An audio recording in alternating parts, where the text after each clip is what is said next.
그대로 되니라. 그대로 되니라. 부제목은 하나님이 이르시되인데요. 오늘 말씀 제목은 그대로 되니라라는 제목으로 하나님 말씀을 증거하겠습니다. 지난주에 우리는 그 창세기를 이제 살펴보았습니다. 창세기 1장 1, 2절을 살펴봤는데 그때 이제 하나님께서 천지를 창조하셨다라는 내용을 살펴보았죠. 여러분, 하나님이 세상을 다 창조하셨습니다. 여러분, 창조론을 믿으셔야 됩니다. 요즘 공교육에서는 진화론이 대세인데 기독교는 창조론이죠. 하나님이 세상을 창조하셨습니다. 여러분과 저를 다 만드셨습니다. 지금도 하나님은 세상을 창조하고 계시죠. 그리고 생명들을 창조하고 계십니다. 그리고 그 생명들을 붙들고 계십니다. 여러분과 제가 이렇게 살아있는 거예요. 그렇죠? 그리고 이제 재창조라고 할 수 있는 우리의 구원 사역도 하나님이 감당하고 계십니다. 그러니까 하나님이 안 살아 계신 분이 아니라 살아 계시기 때문에 이 모든 일들이 가능한 거예요. 그런데 지난주 우리는 어떤 내용을 봤냐면 하나님이 세상을 창조하시긴 하셨는데 아직 그 안에다 이렇게 뭘 차곡차곡 채워놓지는 않으셨어요. 그래서 지구가 공허하고 혼돈했다. 흑암이 깊음 위에 있었다. 그런 말을 했습니다. 그런데 그런 가운데 그렇게 혼돈한 속에서도 우리에게 기대감을 불러일으키게 했던 것은 바로 그 수면 위에 운행하시는 성령님이 계셨다. 이런 말입니다. 여러분, 운행했다라는 말이 무슨 뜻이라고 했습니까? 이게 새가 알을 품다 이런 뜻이라고 말씀드렸죠. 그래서 마치 아무것도 없는 지구에 이렇게 성령님이 날개를 쫙 펴고서 새끼를 보호하는 것처럼 그렇게 지구를 이렇게 품고 계셨다. 그런 모습을 하고 계셨다고 성경은 말씀했던 것입니다.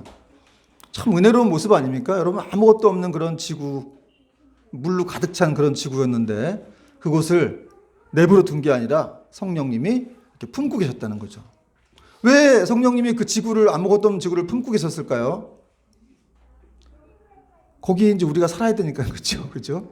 거기에 이제 동식물이 만들어지고 우리가 창조되어서 우리가 살아야 했기 때문에 하나님이 그것을 이렇게 성령 하나님이 이렇게 품으셨던 거예요. 그리고 이제 오늘 본문 3절서부터는 이 텅 비어 있는 지구에 이렇게 하나씩 하나님 당신의 온기와 사랑을 채워 넣으시는 그런 모습이 이제 목격되고 있습니다. 3절 보니까 하나님이 이르시되 빛이 있으라 하시니 빛이 있었고, 4절 빛이 하나님 보시기에 좋았더라. 하나님이 빛과 어둠을 나누사. 5절 하나님이 빛을 낮이라 부르시고 어둠을 밤이라 부르시니라. 저녁이 되고 아침이 되니 이는 첫째 날이니라. 첫째 날 뭐 하셨냐? 여러분, 하나님께서 제일 먼저 하신 거, 혼돈하고 공허한 세상 속에 첫 번째 명령은 뭐였습니까? 첫 번째 걸음은 빛이 있으라 하시는 하나님의 말씀, 명령이었다는 것이죠. 여러분, 이 하나님의 신성한 명령은 이때가 원시 우주 아니에요? 원시 우주의 침묵을 깨는 새로운 우주의 탄생이었다는 것이죠. 근데 이 빛은 아직 태양이 만들어지지 않았기 때문에 태양에서 쏘는 빛이 아니에요. 이 태양빛보다 훨씬 더 강렬한 빛이죠. 이 빛을 누가 본 적이 있습니다. 사도 바울이 다메섹으로 가는 도중에 태양보다 강렬한 빛이 자기를 비췄다. 그러면서 그 속에서 이제 주님의 음성을 들었다고 말했죠. 바울아 바울아, 사울아 사울아, 네가 어찌하여 나를 핍박하느냐. 나는 네가 핍박하는 예수다. 그래서 이 빛은 그런 강렬한 빛이에요. 태양보다도 더 강렬한 빛. 그리고 이 빛을 통해서 세상은 이제 다 밝혀지게 되는 것이죠. 지금 우리가 이렇게 제가 여러분을 보고 있고 여러분도 저를 보고 있지만 이렇게 우리가 서로 보고 또 예배드리고 낮에 일할 수 있는 것도 다 하나님이 이렇게 빛을 만드셨기 때문에 그렇습니다. 그리고 또 우리는 매일 아침마다 이렇게 새롭게 일정하게 나타나는 빛을 통해서 우울해지는 밤을 극복하고 끊임없이 맞이하게 되는 그런 아침을 경험하게 되는 것이죠. 여러분, 이렇게 매일 아침마다 여러분 아침을 경험하잖아요. 오늘도 아침이 됐으니까 또 이렇게 나오셨는데 그게 빛이 일정하게 나타나기 때문에 우리 또 낮이라는 게 생긴 거예요. 그러니까 여러분, 이 모든 것들은 다 하나님의 그런 인자하심과 선하심과 그런 신실하시다는 그런 증거라는 것이죠. 예레미야 애가 3장 22절 23절 보니까 여호와의 인자와 긍휼이 무궁하심으로 우리가 진멸되지 아니함이니이다. 이것들이 아침마다 새로우니 주의 성실하심이 크시도이다. 여러분, 하나님의 은혜가, 그 하나님의 빛이 계속해서 아침마다 일정하다는 것. 그러니까 여러분, 우리가 아침에 눈을 뜬다라고 하는 건 빛이 비치고 눈 뜬다. 이건 하나님의 은혜구나. 하나님이 이렇게 나를 사랑하신다는 증거구나 라는 것을 알아야 한다는 거예요. 그리고 여러분, 우리 이 사람 안에서 일어나는 거듭남의 역사, 중생의 역사도 우리 안에서, 우리 지각 속에서 이 성령님께서 빛을 비추어서 우리가 변화되는 것이죠. 여러분이, 성령님이 여러분에게 빛을 비춰주지 않으면 이 자리에 올 수가 없어요. 여러분의 의지와 생각들을 다 이렇게 바꿔가지고 이렇게 이제 순종케 하시기 때문에 이렇게 교회 와서 예배 드리면서 말씀 듣고 은혜도 받고 눈물도 흘러지고 깨달음도 얻어지고, 여러분 이게 얼마나 은혜입니까? 그죠? 참 생각할수록 놀라운 일입니다. 그리고 여러분, 이 빛의 재료는 무엇입니까? 바로 하나님의 말씀의 능력이었다는 것이죠. 하나님께서 빛이 있으라 그냥 말씀하시자마자 바로 즉각적으로 빛이 생겨났습니다. 하나님 말씀은 매우 신속하고 능력이 있다는 것을 우리가 알아야 합니다. 하나님 말씀이 단순한 어떤 희망사항이라든지 희망 고문이 아니라는 거예요. 반드시 하나님 말씀은 성취가 되는 거예요. 말씀하시는 순간 그대로 됩니다. 오늘 말씀 제목이 뭐예요? 그대로 되니라. 그러니까 말씀하시면 그냥 그대로 되는 거예요. 그러니까 우리는 이런 신앙으로 무장해야 돼요. 하나님 말씀만 하시옵소서. 그렇게 믿고 있으면 그래도 되는 거죠. 그렇게. 여러분, 하나님께서 말씀으로 이렇게 세상을 창조하셨다고 하는 것은 그 하나님께서 그 말씀의 능력이 또 창조력이 얼마나 위대하신지를 우리가 알아야 한다는 거죠. 그러니까 하나님의 말씀은 우리 인간의 공허한 말과 같지 않고 절대 능력을 지닌 그런 하나님 말씀이라는 사실을 우리가 기억하면서 그 말씀을 소중히 여겨야 된다. 그리고 그 말씀에 이렇게 붙어 있어야 돼요. 딴 데 가지 말고. 여러분, 말씀에 붙어 있기 바랍니다. 근데 여러분, 이 말씀이 지금 어디 있습니까? 세상을 창조한 이 말씀이 지금 어디 있어요? 성경책이 있잖아요. 성경책. 여러분 지금 읽었잖아요. 이 성경책이, 이게 바로 세상을 창조한 말씀이라는 거죠. 그래서 성경을 여러분 읽어야 되겠습니까? 안 읽어야 되겠습니까? 읽어야 됩니다. 여러분 옆 사람에게 인사합시다. 성경 많이 읽읍시다. 여러분, 세상을 창조한 이 말씀을 우리가 이렇게 과소평가하면 안 돼요. 소홀히 대하고. 옛날에 우리 신학교 가가지고 이렇게 성경 막 뒤집어 놓고 거기 뭔지 써요 그러면 교수님한테 혼났는데, 하나님 뒤집어 놨다고. 여러분, 정말 이 말씀을 얼마나 소중히 여겨야 되는지, 그리고 그 말씀 따라 우리가 맨날 말씀을 상고하면서 또 말씀에 순종하며 살아갈 때 우리는 위대한 하나님의 사람들이 될 수가 있습니다. 왜 위대한 사람이 될 수 있을까요? 말씀 자체에 능력이 있기 때문에 그렇습니다. 저는 옛날에 성경 읽다가 이렇게 하루에 100장씩 읽었거든요.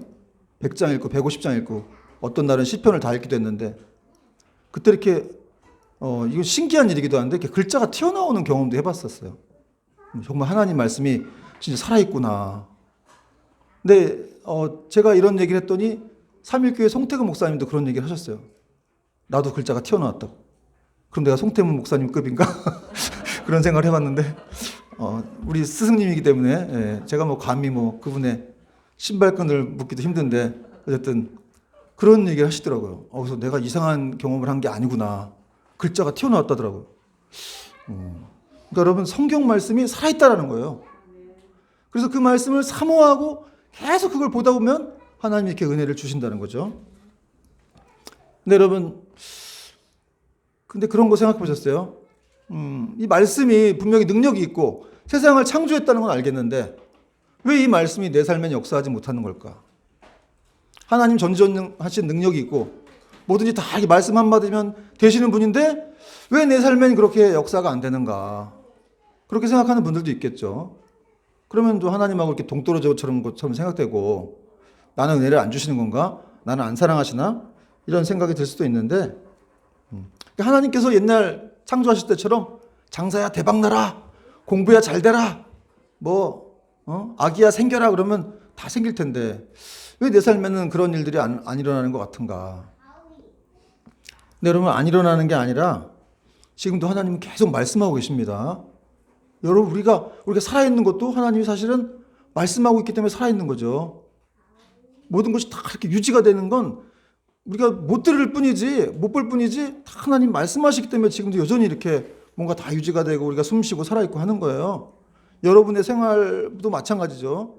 뭐 삶을 영위하는 것도 마찬가지고 하나님이 여러분을 다 돌보시고 있는 거예요.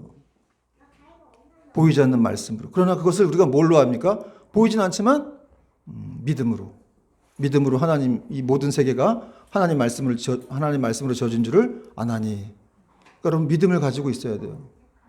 그리고 사실 우리가 또 이렇게 하나님 말씀을 순종하지 못할 때도 많잖아요. 그렇게 들려줘도 순종하지 않고 변화되지 않을 때도 많기 때문에 사실 하나님 무조건 이렇게 다 들어주신다고 하는 건 우리도 말 안 듣고 잘못된 길로 가는 아이들을 다 도와주지 않듯이 사랑하지만 그렇게 하나님은 우리가 좀 더 성숙한 모습으로 변화가 돼서 어떤 이제 하나님께 순종하는 그런 사람이 되었을 때 더 이제 축복하시고 그렇게 이제 능력을 부어 주시는 것이죠. 근데 여러분, 결코 우리를 사랑하지 않아서 능력을 안 드러내시고 그러시는 것이 아니라 지금도 계속해서 우리를 붙잡고 계신다는 거예요. 여러분 생각해 보세요. 하나님이 세상을 며칠 만에 창조하셨어요? 6일 만에. 근데 우리는 며칠 만에 구원하셨어요? 구원하셨습니까? 며칠 만에? 6일이 뭐예요?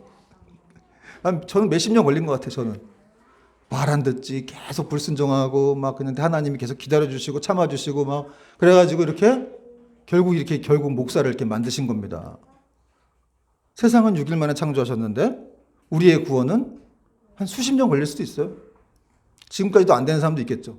그런 거 생각하면 하나님이 포기하지 않잖아요. 그죠? 그 사람 구원할 때까지 계속해서 하나님이 어떤 사람 보내주시고 어떤 사건을 만나게도 해주시고 어떤 일을 통해서 또 말씀을 만나게도 하시고 또 이렇게 교회에 불러갖고 뭐 듣게도 하시고 그래서 결국 하나님이 이렇게 어느 때에 이렇게 구원해 주시는 거죠. 그러니까 하나님의 사랑은 그 말씀은 계속해서 우리를 붙들고 있다. 우리에게서 눈을 떼지 않고 있다. 그런 걸 우리가 알아야 합니다.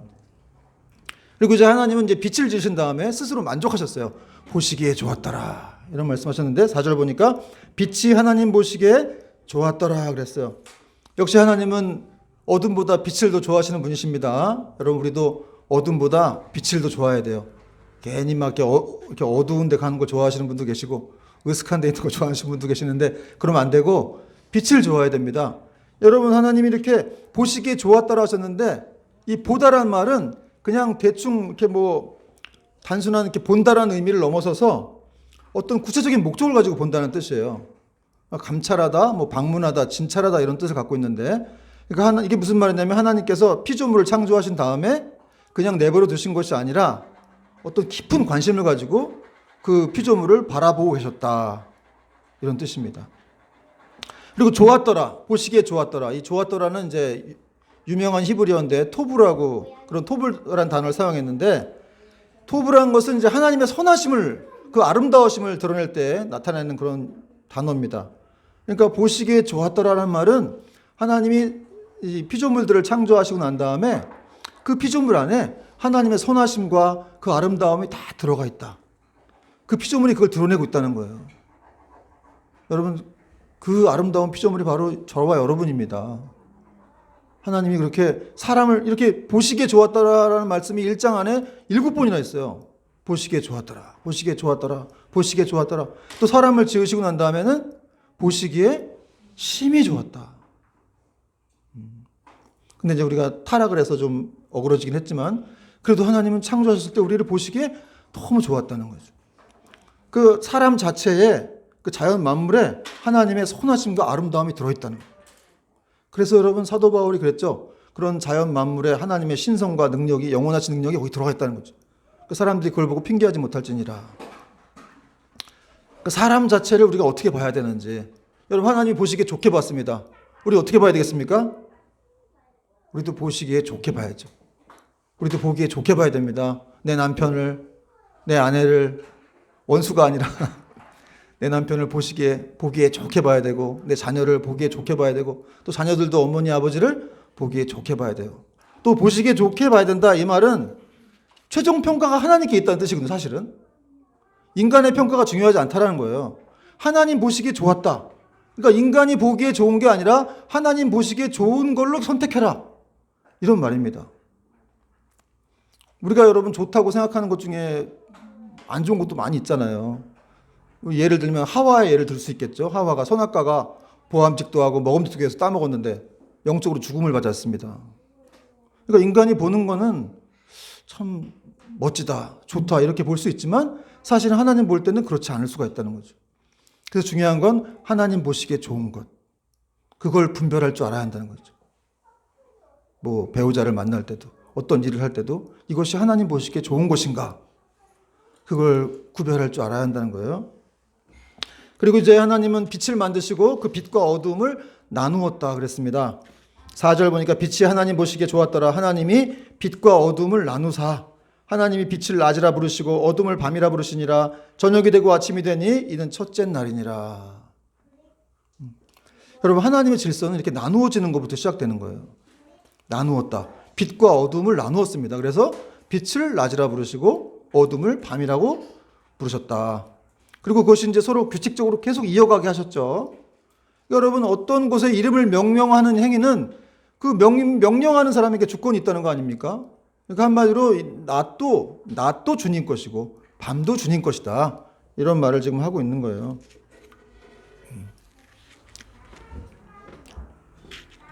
근데 여러분 이렇게 하나님께서 빛과 어둠을 나누신 이유, 낮과 밤을 만드신 이유는 무엇이겠습니까? 우리는 대부분 다 빛을 좋아하긴 하지만 어둠도 필요하죠. 여러분 어둠이 있어야 우리가 잠을 잘 거 아닙니까? 그렇죠?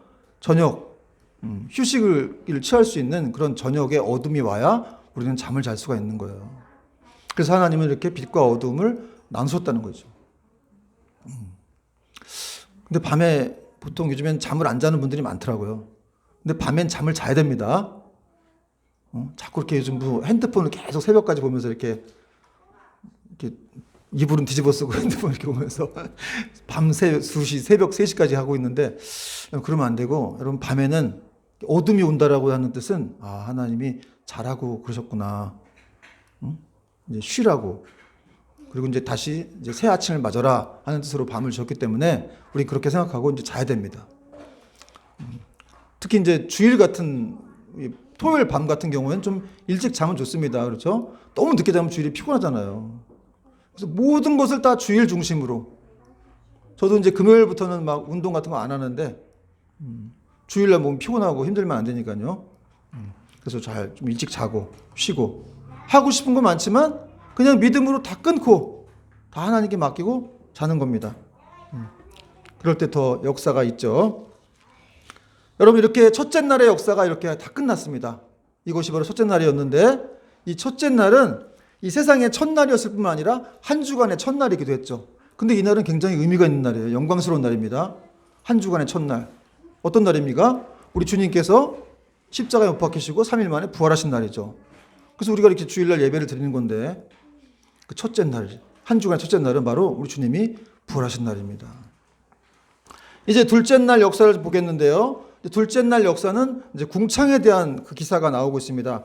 6절, 7절, 8절 같이 한번 읽어보겠습니다. 시작. 6절. 하나님이 이르시되 물 가운데 궁창이 있어 물과 물로 나뉘라 하시고 하나님이 궁창을 만드사 궁창 아래의 물과 궁창 위의 물로 나뉘게 하시니 그대로 되니라.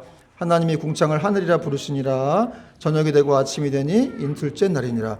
여기서도 하나님께서 말씀으로 궁창아 물과 물로 나뉘어라 했더니 정말 그대로 되었습니다.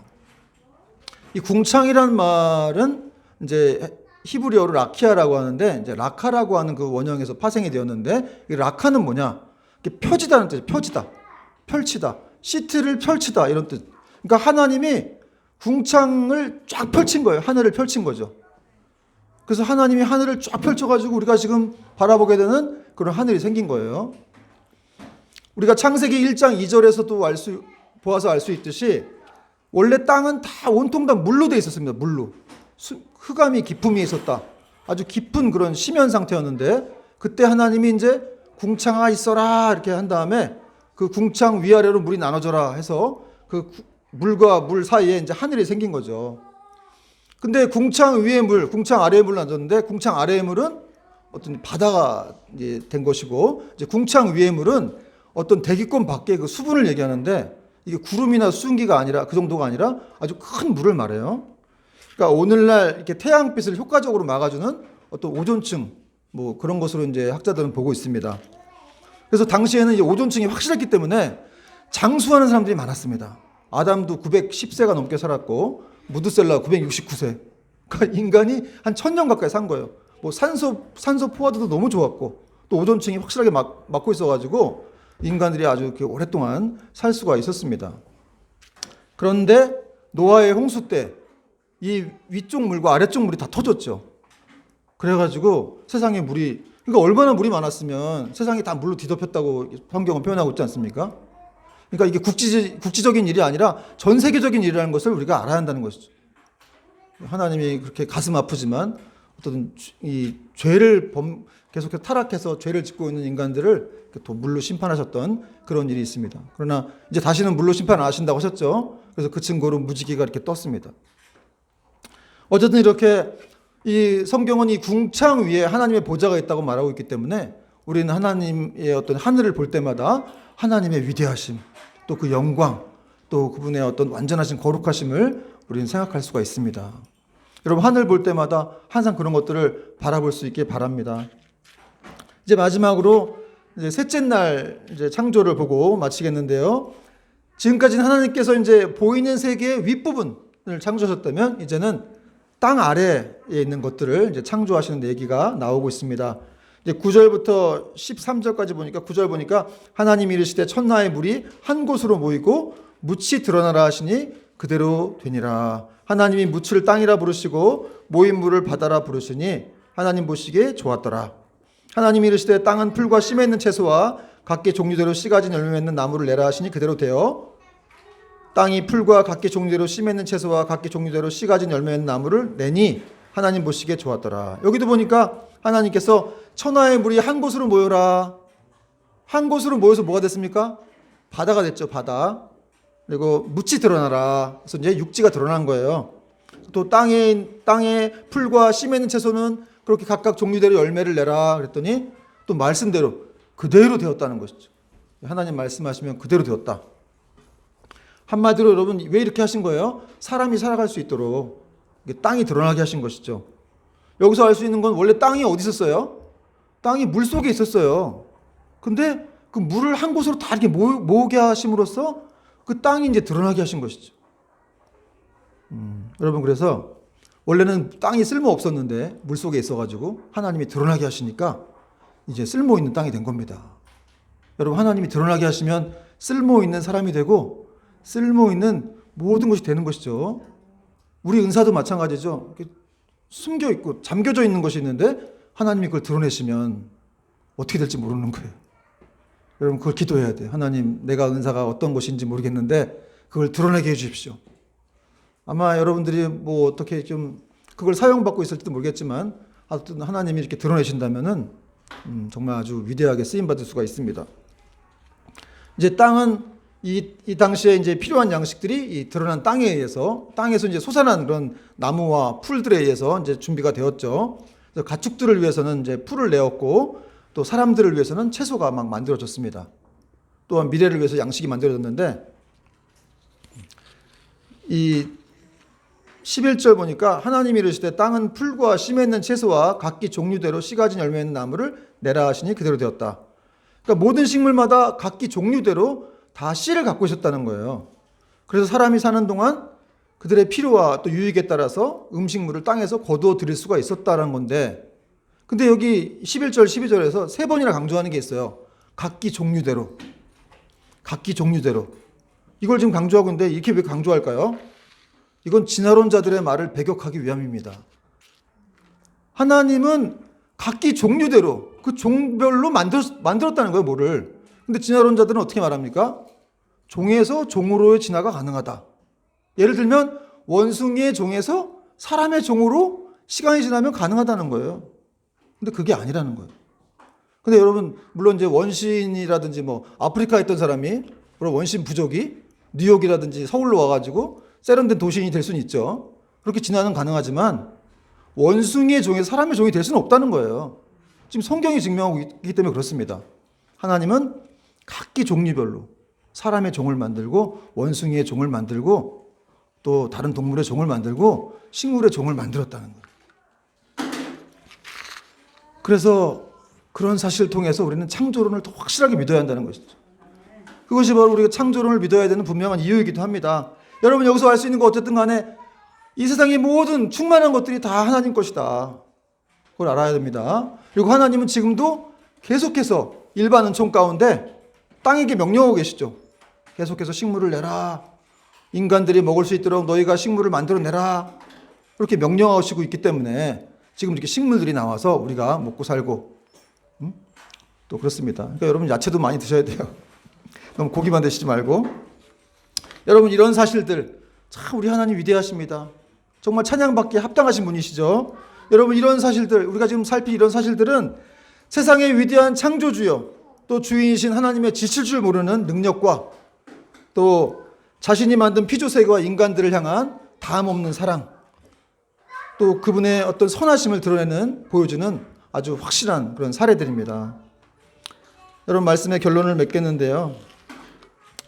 여러분 이 세상을 하나님이 창조하셨습니다. 안 믿는 사람들이 뭐라고 하건 말건 우리는 창조론을 믿어야 한다는 것이죠. 그것이 분명한 사실이기 때문에 그렇습니다. 그리고 우리가 이 창조론을 분명히 믿어야 되고 그 창조론에 입각한 그런 삶을 또 살아가야 한다는 것이죠.